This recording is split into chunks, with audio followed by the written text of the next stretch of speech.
নবীজির চমৎকার কিছু কথা। কথাগুলো ভালো লাগলে চ্যানেলটিকে সাবস্ক্রাইব করবেন এবং নবীজিকে ভালোবাসলে ভিডিওটিকে শেয়ার করে দিবেন। একটি সরিষার দানা পরিমাণ ঈমান, এতটুকু ঈমানও এই জান্নাতে পৌঁছে দিতে পারে? পরকালীন এক ভয়ঙ্কর দৃশ্য। মানুষের ভিড়, হিসাবের দিন শেষ হয়েছে, কেউ জান্নাতে যাচ্ছে, কেউ জাহান্নামে। তখন আল্লাহর নির্দেশে ফেরেশতারা নামেন, যাদের হৃদয়ে সামান্য ঈমান আছে তাদের উদ্ধার করতে। বর্ণনা করছেন আবু সাঈদ খুদরি রাদিয়াল্লাহু আনহু। নবীজি সাল্লাল্লাহু আলাইহি ওয়াসাল্লাম বলেন, জান্নাতবাসীরা জান্নাতে প্রবেশ করবে আর জাহান্নামীরা জাহান্নামে। তারপর আল্লাহ বলবেন, যার অন্তরে সরিষার দানা পরিমাণ ঈমান আছে তাকে বের করো।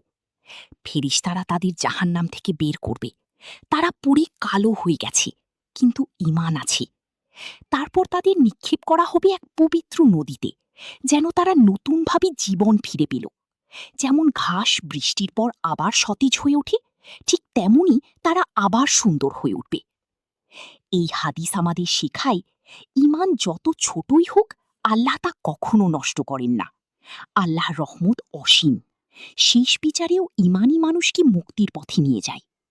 আপনার অন্তরে কি সেই একটি সরিষার দানা পরিমাণ ঈমান আছে?